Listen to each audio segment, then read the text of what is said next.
de Rennes du 19 septembre au café-théâtre Le Bacchus. Là, nous sommes un petit groupe pour commencer. D'autres personnes vont arriver en fin de matinée ou enfin, ça va se succéder toute la journée. Le thème de cette réunion, c'est la question du recadrage de l'astrologie dans une perspective moins obnubilée par la dimension à la fois professionnelle de la consultation, de l'enseignement, de l'individu, et resituer l'astrologie dans la société, dans les grands enjeux typologiques, chronologiques. Chacun va exprimer sur ce sujet sa sensibilité. Mais l'idée, c'est quand même d'arriver à désenclaver l'astrologie d'une pratique trop spécifique et trop limitée à la relation entre l'astrologue et son client, et souvent d'ailleurs l'astrologue qui, en dehors de sa consultation et de sa pratique professionnelle, ne pratique plus lui-même tellement l'astrologie pour lui-même. Enfin, il y a aussi ce problème-là de... C'est pour ça que j'ai développé un texte que je vous ai distribué, qui est un petit peu provocateur, mais enfin qui dit l'astrologie comme art, comme savoir-vivre. C'est-à-dire comme savoir-vivre ensemble. C'est le texte, c'est le deuxième texte. Savoir-vivre ensemble, c'est-à-dire être conscient que l'astrologie nous apprend déjà comment l'humanité, en tant qu'humanité, fonctionne, et pas uniquement l'individu en particulier. Et puis aussi qu'elle nous apprend aussi à vivre en société, à vivre avec les autres, à partager un certain temps, et pas seulement de vivre sur sa petite planète individuelle, personnelle. Ce qui n'est pas d'ailleurs en soi mis en question. Ce qui est mis en question, c'est la perspective. C'est-à-dire qu'il ne faut pas précipiter, il ne faut pas trahir l'idée que l'astrologie, sur laquelle l'astrologie ne serait que l'étude de l'individu. On peut passer au stade de l'individu, à un moment donné de l'échange, à un moment donné de la consultation, à un moment donné de l'enseignement, mais il ne faut pas que ça se fasse aux dépens d'une présentation plus globale de ce que l'astrologie signifie, ce que j'appelle la notion d'intégration. C'est-à-dire effectivement, il faut intégrer la personne dans la société, il faut intégrer l'astrologie dans la société, et pas faire une sorte de désintégration qui ferait que l'individu serait une espèce d'électron libre qui fonctionnerait tout seul avec son propre rythme à lui, qui serait déconnecté par rapport au rythme des autres. Donc il y a... Bon, ça effectivement, ça, à mon avis, c'est le plus de l'astrologie par rapport à des pratiques numérologiques ou tarologiques qui, elles, sont tout de suite spécifiquement axées sur le cas de l'individu, mais le plus de l'astrologie, c'est justement le recadrage, le global, et c'est dommage de voir que beaucoup d'astrologues renoncent ou escamotent ou esquivent ce problème, et immédiatement... bon, M. Jean Billon, d'ailleurs, qui va arriver... doit nous parler de cette question-là, lui spontanément il a élaboré le principe de deux parties dans l'entretien, une partie globale où on resitue la personne dans ses grandes typologies, dans les grands cycles dans lesquels elle ne se situe pas individuellement, mais dans lesquels elle participe. C'est la notion d'appartenance et de participation. Voilà. Il faut aussi que les gens sachent qu'ils appartiennent à quelque chose dont ils font partie, et on ne va pas uniquement leur faire un costume sur mesure qui ne vaudrait que pour eux. Il faut commencer par aborder... et d'ailleurs, quand les gens viennent voir l'astrologue, qu'est-ce qu'ils savent de l'astrologie? Souvent, ils savent... ils connaissent les prévisions mondiales, ils connaissent les typologies, et ils se disent que l'astrologie a quelque chose à dire sur le monde et sur la société. Et quand l'astrologue leur dit « mais oui, mais en fin de compte, tout ça, bon, c'est pas très sérieux, c'est pas très fiable... Passons à l'étude de votre cas personnel », il y a quelque chose là qui coince quelque part. Cette façon un peu cavalière de tout de suite s'engager dans la démarche purement individuelle, en faisant abstraction en quelque sorte de tout l'encadrement des configurations, des typologies. Bon, cela dit, il est vrai qu'il y a peut-être une crise à ce niveau-là aussi. C'est-à-dire qu'il est possible qu'effectivement, au niveau de l'astrologie mondiale, au niveau de l'astrologie typologique, au niveau de l'astrologie cyclique, il y a peut-être une crise. Il y a peut-être un malaise qui explique pourquoi on veut aussi passer par-dessus cela et aller à des choses qui marchent et qui ne font pas problème et qui ne sont pas l'objet de critiques où l'astrologie est descendue en flamme. Parce qu'après tout, quand on est dans une consultation en tête-à-tête, on est dans un acte privé. Alors que tout ce qui concerne les typologies, les cyclologies, on est dans le domaine public. Donc, effectivement, il y a une volonté de sortir du domaine public pour aller vers le domaine privé en disant là, il y a moins de problèmes, c'est moins risqué, on risque moins d'être pris à partie. Voilà. Et c'est pour cela que certains astrologues qui sont justement médiatisés sont mal vus par le milieu astrologique professionnel.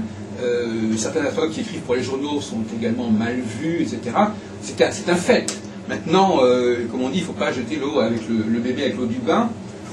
Il y a peut-être à revoir toutes ces questions de l'astrologie globale, ce que j'appelle générale, mais que l'astrologie particulière et spécifique occupe à elle toute seule le terrain, ça pose aussi d'autres problèmes, et comme on dit, on passe de carré dans cylindre. C'est-à-dire qu'on évite certains problèmes, on esquive certains problèmes, mais on tombe dans d'autres problèmes qui font que l'astrologie devient, si on en croit les codes de déontologie de différentes structures, un élément au sein d'une approche multifactorielle. Alors, à partir du moment où on est dans le multifactoriel, c'est très bien, c'est d'ailleurs très lucide, mais à ce moment-là, on ne sait plus très bien où est l'astrologie non plus. Donc, on est toujours dans une espèce de dilemme, ou bien on met en avant l'astrologie toute seule, en montrant qu'elle a des créneaux à tenir et risque de se faire attaquer, ou bien on la combine avec toutes sortes d'autres notions psychologiques, ceci, cela, et à ce moment-là, on ne sait plus très bien où elle est. Voilà. Donc, voyez-vous, la situation n'est pas brillante au niveau stratégique, et il est normal que nous soyons tous un petit peu perplexes et que nous ayons chacun notre propre solution à ces questions-là. Et justement, nous allons passer maintenant à interroger les participants sur la façon dont ils pensent pouvoir, chacun à sa façon, résoudre le problème de la médiatisation, du global, de l'astrologie générale, de l'astrologie cyclique, de l'astrologie typologique. Et puis d'autre côté, est-ce que effectivement il vaut mieux, il est plus sage de directement créer un pont entre l'individu et le cosmos par-dessus le social? Ce que certaines personnes pensent devoir faire, c'est pas mon position. On dit clairement, bon ben finalement, de toute façon, du moment qu'on fait votre thème et du moment qu'on étudie votre rapport au cosmos, et du moment que tous les gens sont définis à travers ce cosmos, que demander de plus?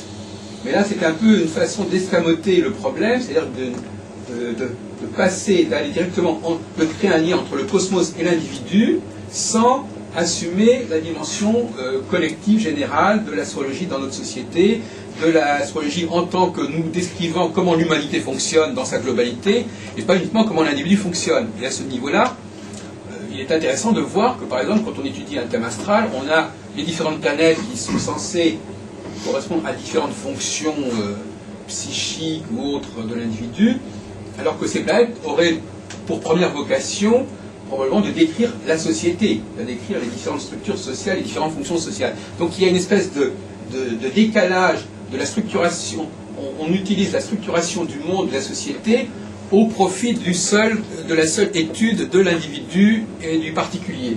Voilà. Donc j'ai fait un très rapide tour d'horizon, comme ça, en 7-8 minutes, de façon à mettre les pieds dans le plat.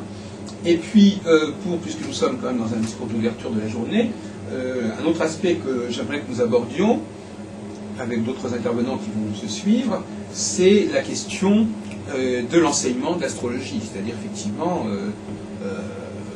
comment, est-ce que ça n'est pas justement là que ça coince?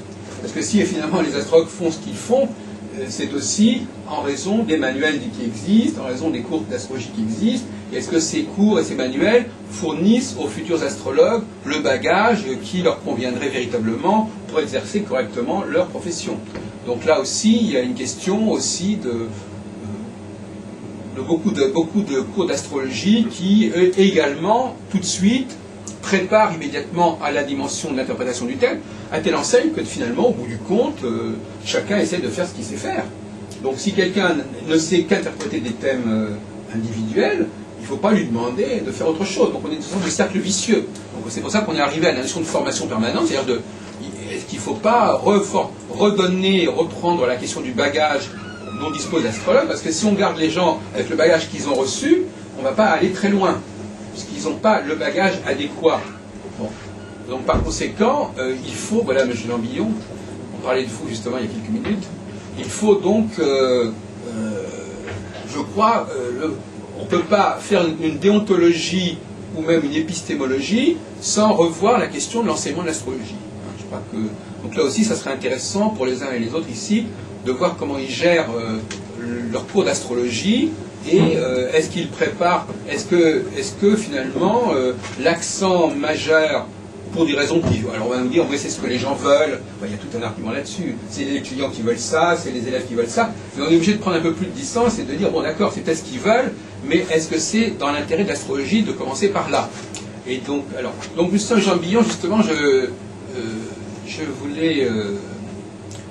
peut-être que vous commenciez à intervenir sur ce que je viens de dire, bien que vous n'étiez pas là. C'est-à-dire que vous nous parliez un petit peu, parce que quand j'ai communiqué avec les uns et les autres, je me suis aperçu qu'une des personnes qui était les plus en phase avec ma démarche par rapport à ce colloque, c'était Jean Billon, ce qui m'a d'ailleurs surpris en fait, parce que je ne m'attendais pas à ce qu'il ait cette démarche. Mais il a effectivement de lui-même pris certaines pratiques, certains principes de travail, certaines méthodes, qu'il va nous exposer en une quinzaine de minutes, à savoir la théorie de la consultation astrologique, c'est-à-dire comment il organise, comment il structure la consultation astrologique, ce qu'il appelle les deux temps de la consultation astrologique. Vous pouvez vous rapprocher éventuellement, très rapidement, vous disiez, moi, ma consultation astrologique, je la construis en deux temps. Dans un premier temps, je resitue la personne dans un nombre de cadres dont elle est forcément issue et qui implique forcément, qui joue forcément sur son cas personnel. Donc, ce qui implique une certaine connaissance de l'astrologie mondiale, une certaine connaissance des grands cycles, et aussi une certaine maîtrise des typologies pour leur donner une signification appropriée, et que la personne commence par s'inscrire dans un cadre qui l'inclut, mais qui la dépasse aussi, avant d'aborder la question de l'approche spécifique. C'est comme, je prends un exemple un peu trivial, c'est comme quelqu'un qui vendrait des voitures, et puis à un moment donné, bon, il a montré que telle voiture fonctionne, etc. Mais les voitures, il y en a des millions de voitures, etc. Et puis à un moment donné, la personne voudrait qu'on lui explique pour elle en particulier comment se servir de cette voiture, ou elle pourrait même demander si cette voiture n'a pas une particularité, vous savez, je sais pas, du genre...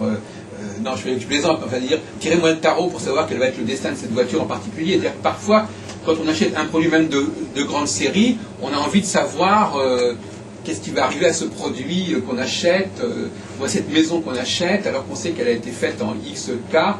Voilà, donc pouvez-vous nous parler rapidement de ces problématiques pour engager le débat? Parce que finalement, pourquoi je fais appel à vous? Parce que comme vous êtes un praticien, et que moi je ne suis pas un praticien, votre point de vue a, par certains côtés, plus d'autorité que le mien. Bon, pas d'autorité, mais disons peut-être de valeur au sens de l'expérience. Il faut considérer que toute personne qui fait une démarche à ce niveau-là le fait sous un angle très individualisé de toute façon, dans la mesure où il s'agit d'une consultation en libéral à partir d'une démarche personnelle. Comme personnellement, ne faisant pas de publicité, je ne rencontre que des personnes que je suis plus ou moins censé rencontrer ou destiné à rencontrer et vice-versa, la question du contenu est évidemment capitale dans ces cas-là où on ne vient pas simplement consulter pour des questions stricto sensu bien connues, affaires, argent, vie intime, job, immobilier, santé et tout y compris. Ceci faisant partie de la vie bien sûr et étant les domaines immanquablement abordés dans le réel terrestre qui est lié à la matière, mais l'essentiel étant que pour que l'intervention soit valable du point de vue de ce que ça apporte, non seulement au regard des questions posées dans l'actualité, mais aussi sous l'angle du chemin de la vie expérimentale de cette personne sur la Terre, ça dure tout de même bientôt un siècle en pleine forme pour celles et ceux que ça intéresse dans les nouvelles générations, eh bien, il est souhaitable de saisir un peu la problématique générale de l'existence. Et ceci va amener, via 1, 2, 3, 4, 5 questions majeures à soulever, à cerner quelle est la trame propre, spécifique du sujet, et si oui ou non il peut s'en dégager une compréhension un petit peu synthétique du quoi, avant de parler du comment, ceci, cela, qu'est-ce que je viens faire sur la Terre, à quoi ça rime, où ça peut aller, y a-t-il un sens simplement. Et à cet égard, donc la démarche consistera à faire bien percevoir au sujet, qui est censé y être déjà plus ou moins investi, que l'intérêt c'est d'aller du général au particulier et non l'inverse. Si je regarde le paysage par les 5% d'ouverture ou les 5 degrés d'ouverture de la fenêtre, il est probable que mon point de vue sera partiel, limité, et que si je le projette ensuite en perspective, je risque d'aller à une erreur aussi bien considérable, ce qui va déteindre bien sûr sur les perspectives que je vais dégager et la façon dont je vais gérer ensuite la prospective dans ma vie. Du reste, à cet égard-là, il n'y aura pas de vraie prospective, puisque ça suppose une connaissance globale de l'ensemble des facteurs de l'existence. À partir du moment où la personne prend sur elle, parce que c'est déjà pas évident du tout de considérer devoir faire un effort entre guillemets à terme un peu plus naturel de se couler dans le champ de la vie, le côté fluidique, samsarique, comme dit le mystique hindou, de la vie qui va et qui coule et qui nous entraîne tous quelque part, et bien même si on ne sait pas où, et si tant est qu'on aille quelque part, comme dit l'initié, et bien à ce moment-là déjà ça va se reposer à l'intérieur de l'être et ça va devenir réceptif d'un point de vue conscient au contexte plus large dans lequel sa vie s'insère. Et du coup, au fil ensuite des quelques remarques générales liées un peu à la problématique de la personne qui vont être dégagées par la lecture kaléidoscopique de son thème, eh bien, ça va commencer à la titiller et on va pouvoir appréhender un peu comme des apéritifs d'entrée, si l'on veut, ou des émergences un peu des entrées de hors d'œuvre, la pénétration dans l'arène de sa vie proprement dite, via donc le niveau transpersonnel, la grande couronne extérieure, qui relève des facteurs de civilisation que nous connaissons, et ensuite d'abord transgénérationnel, ensuite générationnel, et pour aller ensuite vers le social, puis le socio-individuel et l'individuel. Et peu à peu, la mayonnaise, mine de rien, va prendre. C'est tout à fait ça, l'image de ce que l'on touille au fond du bocal, la mayonnaise, la pincée de sel, la moutarde, le jaune d'œuf, etc. Et peu à peu, ça va monter, ça va émerger. Et ensuite, selon le contexte qui est propre à chaque intervention, effectivement, il sera possible d'entrer dans le vif. Alors, il va sans dire que les approches sont très différentes, chacun étant unique, et surtout que, en ce qui me concerne en tout cas, et vous aussi bien sûr, plus ou moins, chacun à sa façon, les personnes rencontrées une fois le sont parfois, 2 fois, 3 fois, X fois, que ça soit 1 an plus tard, 2, 3, 5 ans, 10, 20 ou 30 ans, comme ça peut arriver. Bref, et que donc il y a une sorte de jurisprudence de fait relationnel qui est déjà là existante, et qui fait que on va en général par la suite entrer davantage dans le vif du sujet, mais non sans considérer par certains survols périodiques plus ou moins synthétiques, rétro, un retour sur les lignes de fond au fur et à mesure du développement de la vie, on nuance soi-même d'ailleurs par l'appréciation que l'on fait soi de son propre vécu. Voilà. Et alors maintenant, c'est vrai qu'il est aussi des cas où ça entre dans le vif directement de par ce qui percute très très fort la vie de la personne. Maintenant, ça va plus vite. L'imprévu, non pas gère, mais génère davantage l'existence et la réactivité à la vie, d'où la valeur d'éveil, justement, puisque le paradoxe, c'est que c'est ce qui est le plus imprévu qui est le plus éveilleur. C'est que, de toute façon, de considérer que c'est quand on devient un tout petit peu savant qu'on se découvre très ignorant, ce qui est très intéressant comme process, et que donc, dans ces cas-là, évidemment, ça frappe davantage, et c'est plus percutant, si on veut, le relationnel.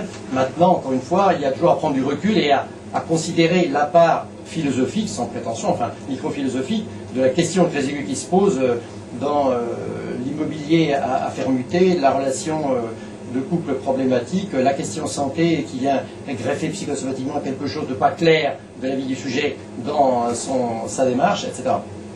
Et qui souvent, en tirant sur le fil d'Ariane, va faire émerger à la surface un point essentiel de l'existence, nodal parfois, qui est n'a aussi bien pas été traité, quel que soit l'âge qu'on puisse avoir.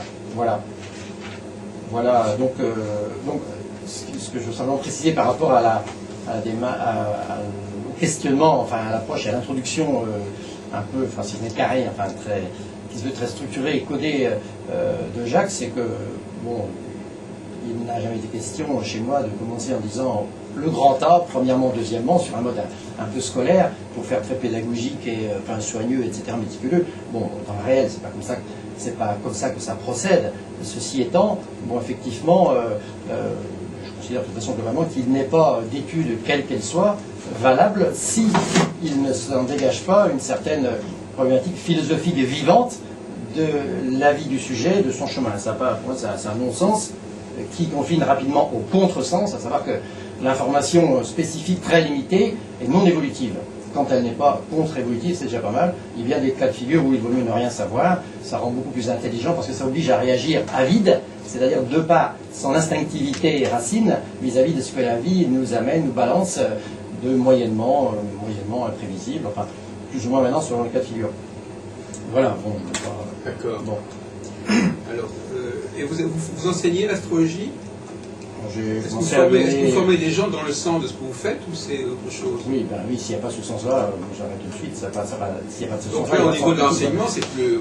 Même si au niveau de la pratique, c'est pas aussi net, au niveau de l'enseignement... Dans une rencontre, une journée, par exemple, de séminaire, je traite, enfin, à partir de l'actualité, la mondiale, à partir, par exemple, des thèmes du micro-collectif, on peut appeler ainsi les équinoxes, les solstices, tout simplement, sur lesquels se greffe l'actualité de chez nous, mondiale, sociale, et qui amène à faire un paquet considérable de remarques de tous ordres sur les destins individuels par définition, puisque les sociétés vivantes commencent enfin à devenir de moins en moins abstraites maintenant.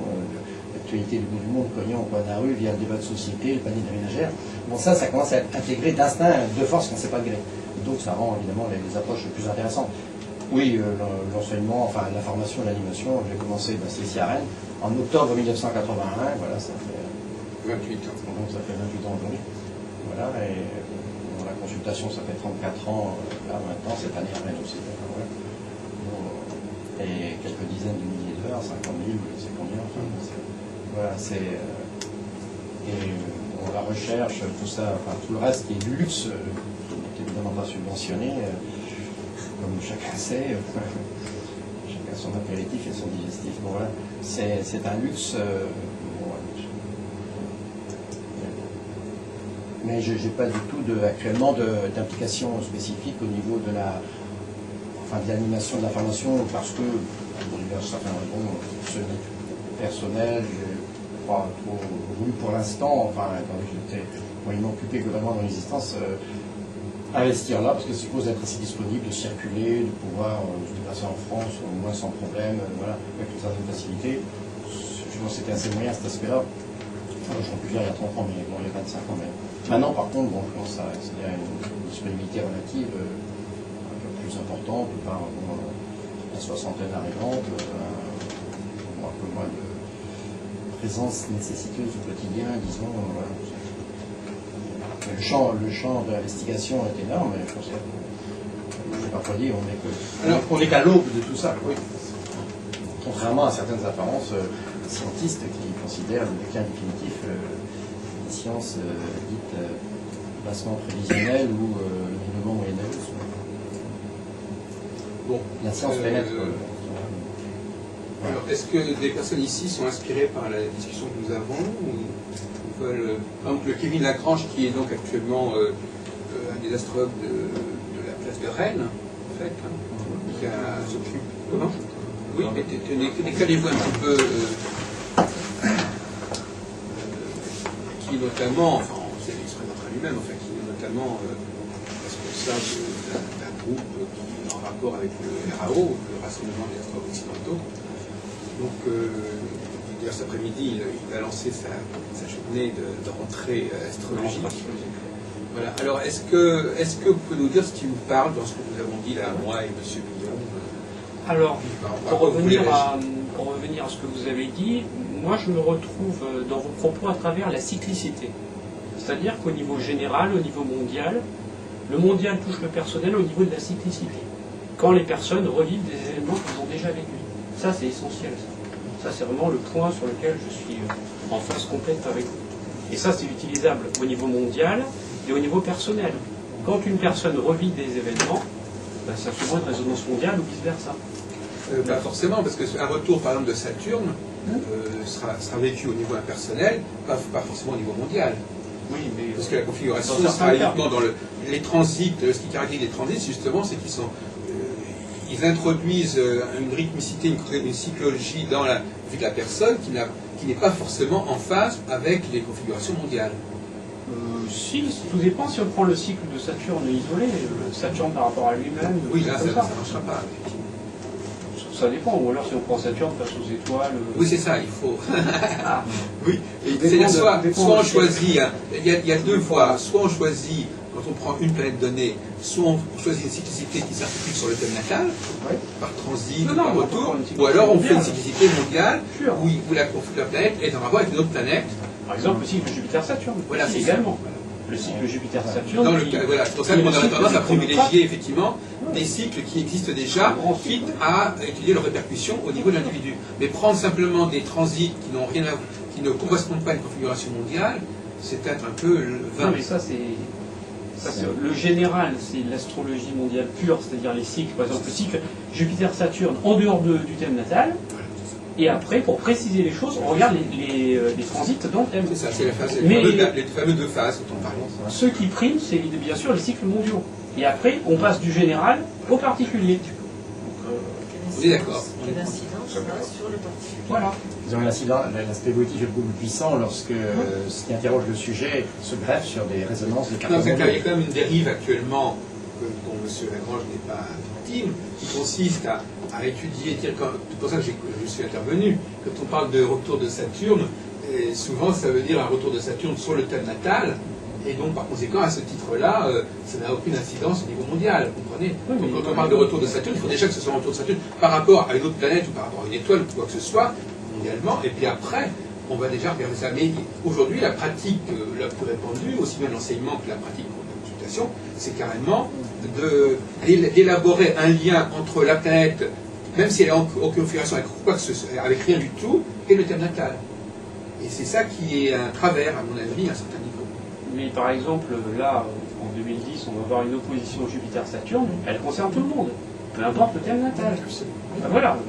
Donc ça, c'est au niveau mondial, donc le mondial va toucher le personnel, et après, si on veut creuser dans les détails, on rentre dans le thème natal.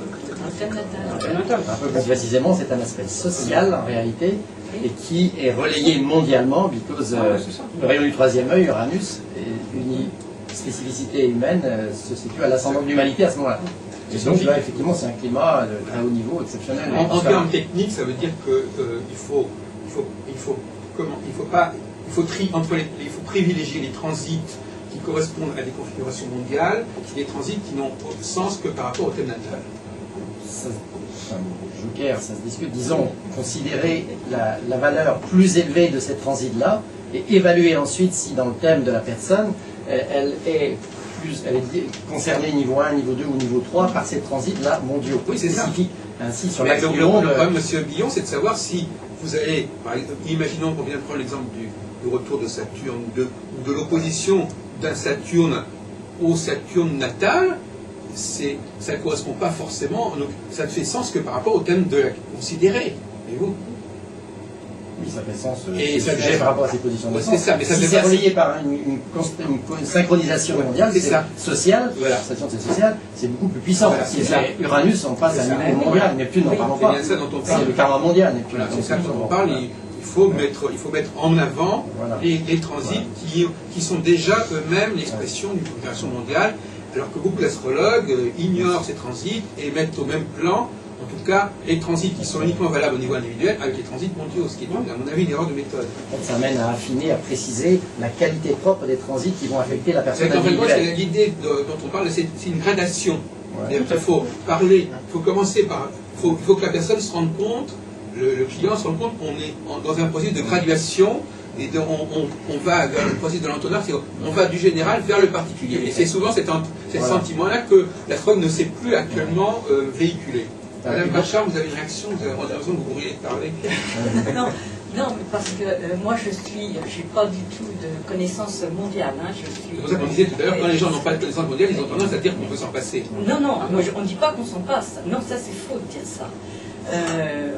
On les regarde, mais de là à disséquer ce qui va se passer sur le mondial, nous, en tant que quand un consultant vient nous voir, c'est que il est indéniable que le mondial, comme les crises aujourd'hui, comme ce qui peut être ressenti mondial, a une répercussion sur la consultante. Et c'est pourquoi elle vient nous voir. C'est qu'il y a des conséquences. Alors après, vous avez des consultants qui sont plus ou moins éveillés. Et là, on peut effectivement, je rejoins, on peut essayer de faire une approche un petit peu plus générale. On va essayer de dire, bon, voilà, vous faites partie d'un tout, et voilà. Mais peut-être malheureusement, moi je dirais, aujourd'hui, dans l'astrologie, en tant que on a 95% des gens qui viennent pour un problème particulier. Même si c'est des connaissances... On s'est mal compris. Là, je crois que c'est caricatural. Cette façon de présenter les choses est caricaturale parce qu'en réalité, par exemple, si quelqu'un actuellement vient chez un banquier pour emprunter de l'argent et qu'on lui dit actuellement il y a des problèmes au niveau général, ça va l'affecter directement. Donc, si vous voulez, les gens, si on leur explique que leur problème particulier est fonction d'un problème général, ils vont vous écouter, vous comprenez. L'idée de croire qu'on va étudier leur problème particulier parce que c'est un problème particulier, non. Et d'autre part, il ne faudrait pas caricaturer l'astrologie mondiale en disant que l'astrologie mondiale ne parle que de grands événements collectifs, mondiaux, etc. L'astrologie mondiale, elle parle de la société, du collectif, à un niveau qui peut tout à fait concerner son environnement à elle. Il s'agit simplement de ne pas... Vous comprenez, c'est-à-dire il faut comprendre qu'il n'y a pas d'un côté une astrologie mondiale qui parlerait que des guerres mondiales ou je ne sais pas quoi, le côté d'une astrologie individuelle qui parlerait que de l'individu en particulier. Il y a tout un plan intermédiaire qui est absolument essentiel et c'est ce plan intermédiaire qu'il faut reconstituer et qu'il faut renforcer. C'est ce plan intermédiaire, que l'astrologie mondiale ne se réduit pas à des questions sur la guerre en Chine ou je sais pas quoi. Elle est capable de fournir des éléments beaucoup plus concrets au niveau de la vie sociale, de son environnement social. On dit pas, je dis pas ça. On dit que les gens ne s'intéressent pas au mondial quand ils viennent voir l'astrologue.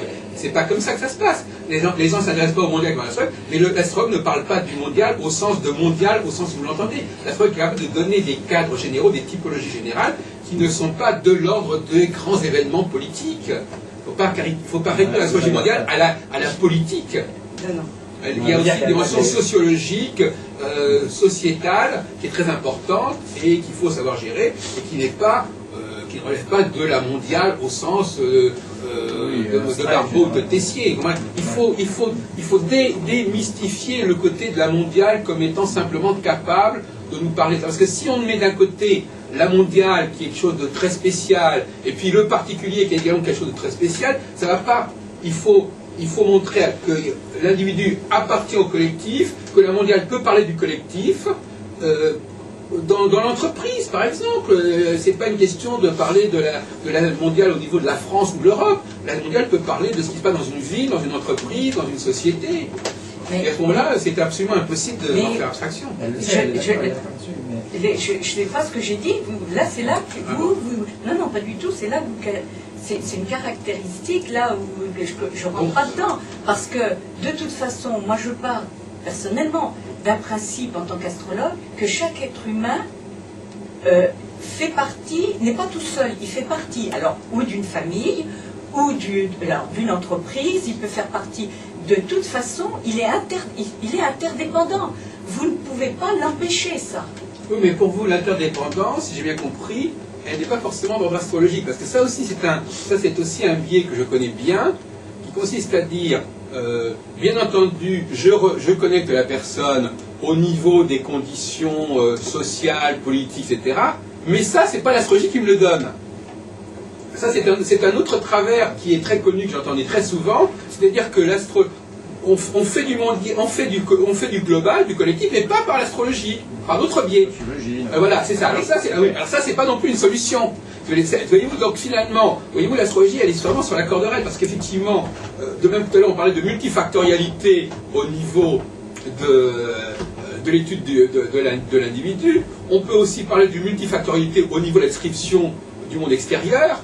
Mais là, encore une fois, c'est pas ça dont on parle. On parle véritablement de faire ressortir la dimension astrologique, le facteur astrologique.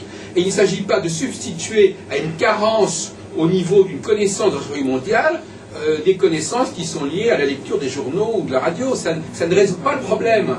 Oui, mais l'astrologie ne traite pas avec des faits. L'astrologie traite avec des symboles. Vous donnez votre avis, monsieur Pierre Brune, ne nous imposez pas forcément le vôtre. Non, mais il vaut mieux enchaîner, donc il faut quand même replacer. Non, mais évidemment, l'astrologie ne peut pas remplacer les autres disciplines.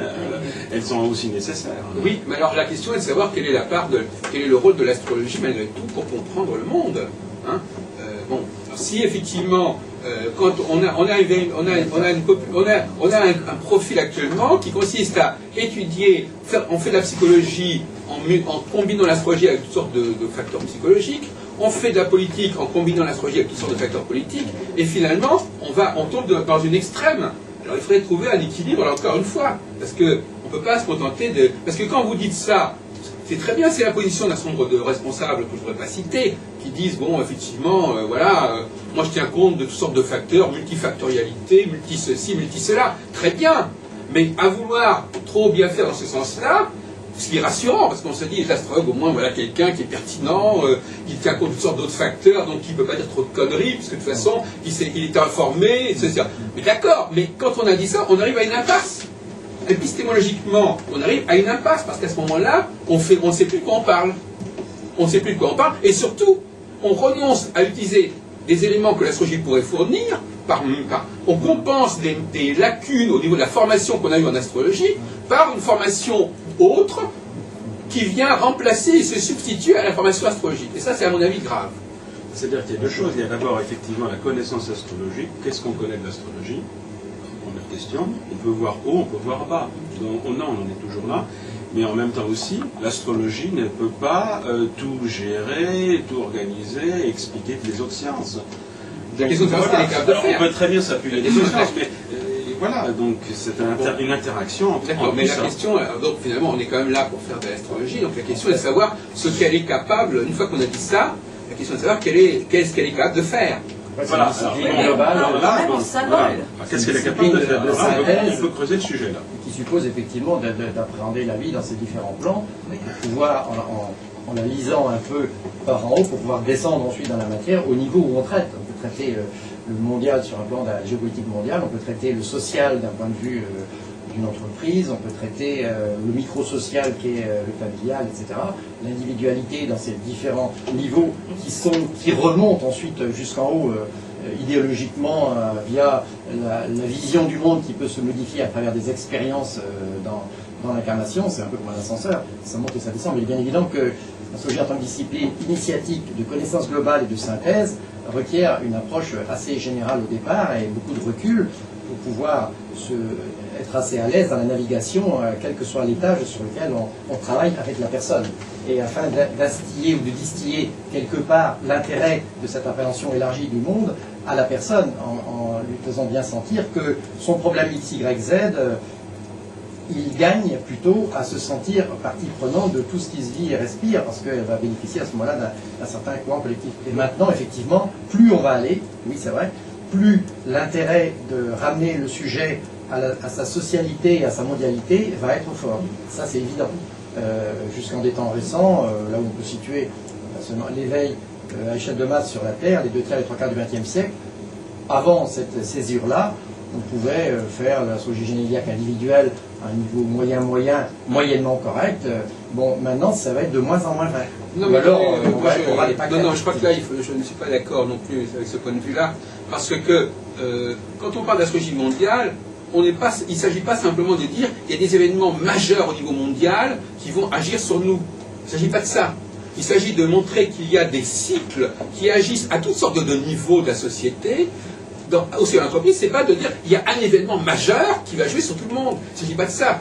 C'est évident qu'il y a un événement majeur économique. On est d'accord. Non, mais il y a aussi des cycles qui vont se manifester à toutes sortes de niveaux, à toutes sortes de dimensions, à toutes sortes d'échelles, et donc pas forcément le gros événement, parce qu'aujourd'hui, effectivement, et là, à ce niveau-là, non, parce que vous parlez de et ça, c'est quelque chose qui a toujours existé. Autant il y a une mondialisation qui se fait depuis quelques décennies ou quelques siècles, autant le phénomène d'un processus cyclique qui joue sur tous les niveaux de la société, on peut dire qu'il est millénaire. Oui, ok, mais la conscience n'était pas ce qu'elle devient. Et c'est ça le paramètre qui change et qui va changer de plus en plus et profondément. On ne peut pas interpréter aujourd'hui de la même façon une naissance en 2000, en 1980, 60, 40, 20, désolé, absolument pas du tout. Le niveau d'éveil dans les nouvelles générations, c'est quelque chose qui vous traverse les murs et qui fait jouer le troisième niveau énergétique qui est mondial et transpersonnel, Uranus-Neptune. Et ça, avant, c'était du pivot, c'était de l'abstrait dans le grenier, qui intéressait 3 intellos, 2 paumés, quelques rares dirigeants intéressants et quelques occultistes et quelques dynasties qui tenaient le pouvoir dans les coulisses du monde, point barre, c'est-à-dire personne sur la Terre. Maintenant, ça commence à descendre, à se rapprocher de la là, je crois que là, on est en train de dériver de manière assez inquiétante, parce que toute tentative de parler d'une modernité de l'astrologie, d'une astrologie qui changerait, ou d'une situation de l'astrologie qui changerait parce que le monde évolue, me paraît extrêmement glissant. C'est pas faux non plus, il y a une dimension de ce genre-là. La question de savoir si l'astrologie, en fait, moi je pense qu'il y a un point de vue complètement contraire qui est le mien. Je considère qu'il y a des cycles qui sont constants, qui ont toujours existé dans toute l'humanité et qui continuent à exister, que par ailleurs d'autres choses se produisent en effet, mais au niveau des grands mécanismes et des grands rouages de l'astrologie, on a quelque chose de constant, et c'est ce qui fait d'ailleurs la grandeur de l'astrologie, c'est d'être constant. Vous qui êtes justement si intéressé par le point de vue anthropologique, comme vous dites, c'est l'humain qui est au centre, et on doit considérer où se situe l'humain au regard du monde qui l'entoure, première, deuxième, troisième tour. Oui, et là, tenir considérablement compte de ça, et afin d'adapter. Bien évidemment, ce que vous dites, c'est... Monsieur Griveaux, de Pimpon. Le degré, je suis tout à fait d'accord avec ce que vous dites et ce que disent les uns et les autres, mais je pense qu'aujourd'hui, on constate que le degré de perception, à la fois de nous-mêmes et à la fois de ceux qui viennent nous consulter, change. Ça creuse. Mais même s'il change, bon, au niveau de la conscience des phénomènes, il peut y avoir d'énormes changements. Au niveau de la réalité des phénomènes, c'est pas la même chose. Okay. Donc, nous, ce qui nous intéresse, c'est pas le fait que les gens soient plus ou moins conscients que ceci ou que cela se produit, c'est pas inintéressant. Mais ce qui est fondamental, c'est surtout ce qui est en action de manière subconsciente et qui par conséquent n'a pas bougé, c'est ça qui nous fait apparaître. Alors, et ceci participe de notre compréhension, effectivement, nous tenons compte de ça, effectivement. Mais il faut garder les perspectives, il ne faut pas tout télescoper, n'est-ce pas? Il y a une dimension, le fait que les gens, bon, c'est vrai qu'aujourd'hui, il est plus facile de parler d'interdépendance et de mondialisation aujourd'hui qu'il y a 500 ans, c'est vrai. Mais il ne faut pas tomber dans le piège de croire que ça épuise le problème. Il y a des phénomènes d'interdépendance et de cyclicité qui se situent à des niveaux beaucoup plus subtils et qui se situent au niveau, par exemple, de l'exercice du pouvoir dans un groupe, etc. Et qui n'ont pas. Il faut pas noyer l'astrologie sous la mondialisation, sous la conscience générale, la conscience mondiale, etc. C'est pas faux, mais il faut revenir à ce qui, à mon avis, fait le fil d'Ariane de l'astrologie, qui n'est pas là. Ça, c'est d'ailleurs tout ce que nous savons tous. D'ailleurs, entre parenthèses, moi, je crois qu'il y a un problème de méthode dans ce genre de discussion. C'est ne faisons pas comme les autres. D'ailleurs, toute personne bien intentionnée va tenir compte de toutes sortes de facteurs, de conditionnement, etc. Qu'on soit astrologue ou pas. Donc si c'est uniquement pour mettre de la sauce psycho ou de la sauce socio à nos propos pour les faire passer, je crois que ça ne va pas faire avancer beaucoup le schmilblick. Au niveau astrologique, là, on a un avantage, là. Oui. Par exemple, l'avantage qu'on a, on prend un grand cycle mondial, Jupiter-Saturne, le cycle mondial Jupiter-Saturne, sans tenir compte du thème astral, la phase croissante du cycle Jupiter-Saturne favorise la croissance économique. L'opposition qui aura eu lieu en 2010 arrête la croissance, et à partir du cycle décroissant, à partir de 2010, on a une récession économique. Ce qui a changé, c'est que avant, pendant les périodes de croissance économique, les gens étaient heureux, et pendant les périodes de décroissance économique, donc de cycle décroissant Jupiter-Saturne, les gens étaient tristes. Ce qu'il faut changer, c'est que pendant le cycle décroissant, les gens ne se tournent plus vers le matériel, mais plus vers le spirituel. Ils donnent un sens à leur vie. Oui, parce que la conscience a monté. Oui. Donc ça change. Voilà. Les cycles restent les mêmes, mais on peut vivre les cycles d'une manière différente. Et l'astrologue, il a un rôle, c'est savoir transmettre un message. Rendre le message cyclique, qui peut apparaître compliqué, intelligible par n'importe qui.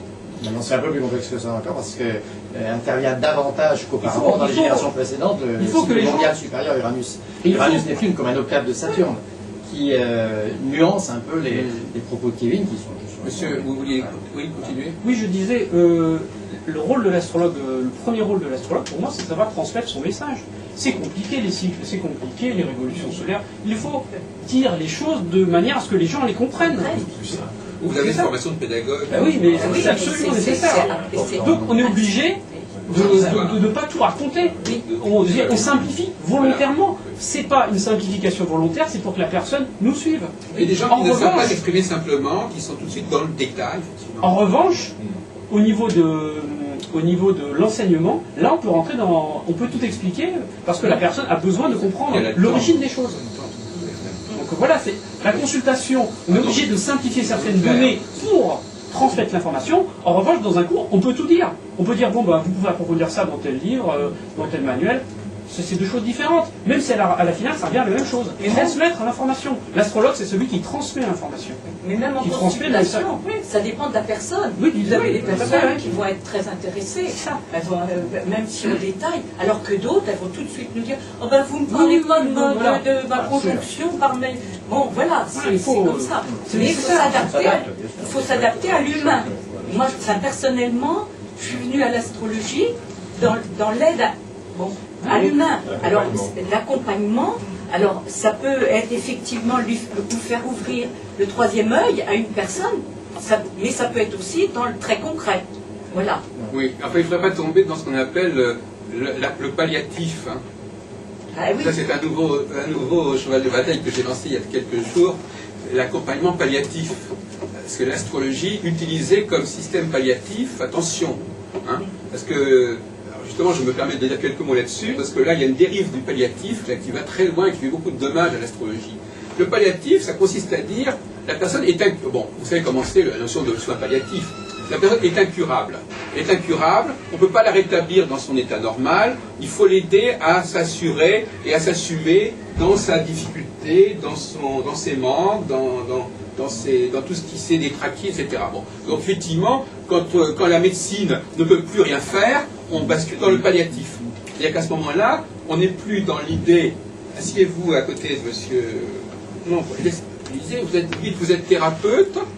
Ah oui, je suis thérapeute. Je lui dis, mais un thérapeute, c'est quoi un thérapeute? C'est quelqu'un qui vous rétablit à un certain niveau de normalité psychique ou physique.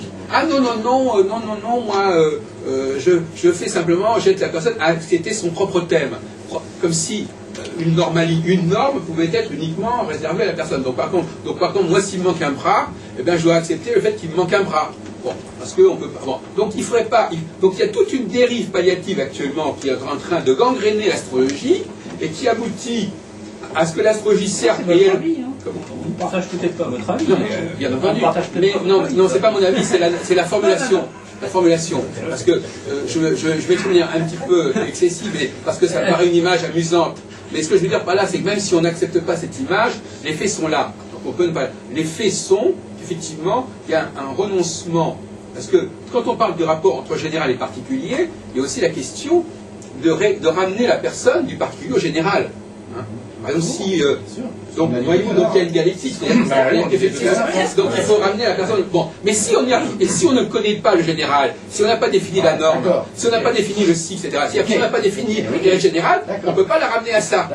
Et c'est ça, justement, là qu'il y a une carence. Si un médecin ne sait pas ce que c'est que la norme, il ne peut pas guérir son malade. Bon, alors, à partir de ce moment-là, il y a une catégorie, il y a une population d'astrologues qui a renoncé carrément à revenir à une quelconque norme des choses et qui tombe dans le palliatif, c'est-à-dire qu'il on va pas s'intéresser aux normes, on va pas s'intéresser à revenir à la norme au cas général, on va étudier la personne dans sa particularité, dans sa spécificité, dans son cas isolé. Et c'est ça qui est un problème, parce qu'effectivement, et là je plaisante à peine, là l'astrologie a un terrain idéal d'expression.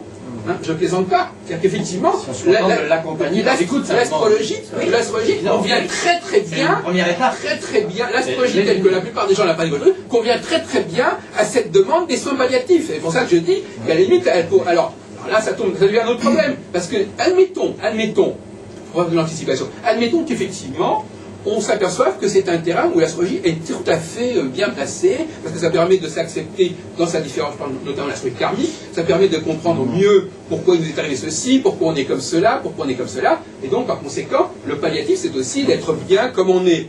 Donc, admettons pour poser les choses que l'astrologie arrive à se faire un créneau dans le domaine du palliatif. C'est-à-dire qu'effectivement, le thème natal, c'est un outil idéal pour les soins palliatifs. La personne se focalise plus sur la normalité extérieure, elle s'assume dans sa spécificité. Donc c'est merveilleux. La question est de savoir, en admettant même que cette solution du palliatif puisse permettre à l'astrologie de trouver un créneau où elle trouve une légitimité, parce qu'aujourd'hui la palliative c'est très à la mode. La question est de savoir, est-ce que ça résoudrait le problème de l'astrologie? Est-ce que ça ne serait pas une instrumentalisation, c'est-à-dire une utilisation de l'astrologie pour quelque chose qui ne correspond pas à sa nature profonde, mais qui fonctionnerait très bien?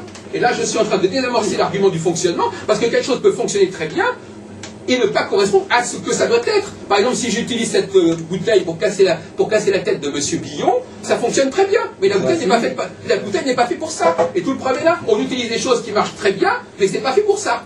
Oui, mais si on prend votre exemple, vous pouvez très bien prendre la bouteille, casser sur la tête de M. Billon, et elle ne peut pas forcément se casser.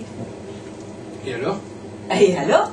C'est pas systématique. Non, mais on prend un exemple. Je vous prends il y a 36 000 exemples. Écoutez, ça dépend de la réactivité. Non, mais d'accord. Non, mais attendez, on parle pas de ça. Je voudrais revenir. Voilà, on ne vous a pas encore entendu Christophe de Seine. Je voudrais revenir sur ce qu'a dit d'entrée de jeu Jean, qui m'a beaucoup interpellé, intéressé tout à l'heure, dès le début de ton intervention, en précisant que le cycle Jupiter-Saturne était un aspect plus social que mondial, au sens où après, le troisième œil, enfin voilà.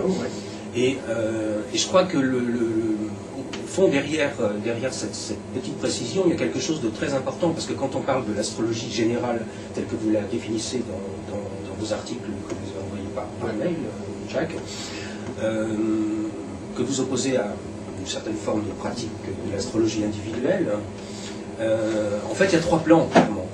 Il y a un plan individuel, il y a un plan social, et puis il y a un plan spirituel, sur lequel je voudrais juste revenir un petit peu.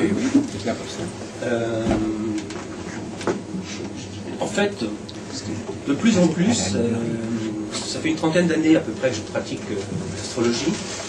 Aujourd'hui, l'astropsychologie m'emmerde, profondément.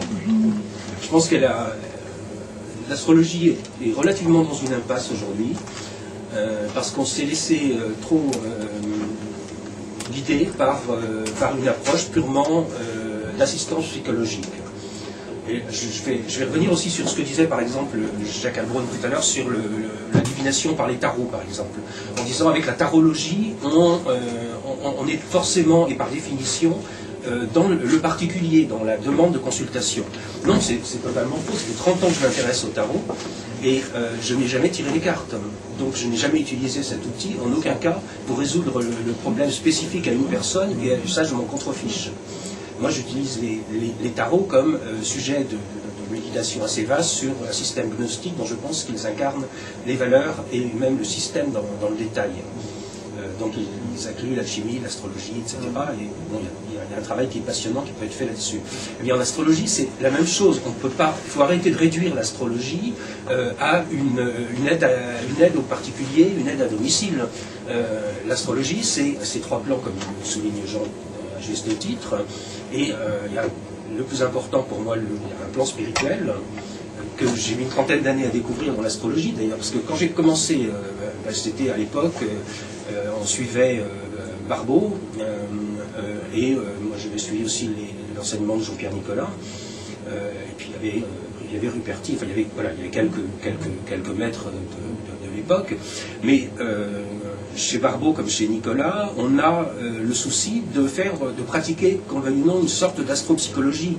On va définir des typologies, on va mettre en relation le ciel avec une manière de bouger de l'humain, avec une manière d'être, avec une problématique personnelle. on a fait le plus souvent passer à la trappe la dimension essentielle et spirituelle de l'astrologie dans toute l'astrologie contemporaine.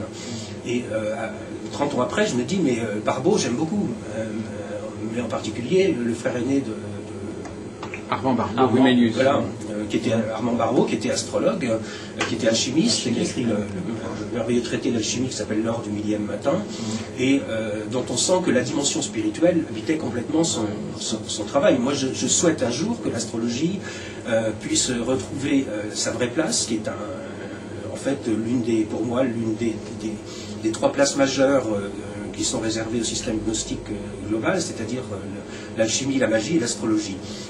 J'aimerais que l'astrologie retrouve sa place et sa fonction de réveil spirituel pour l'être humain.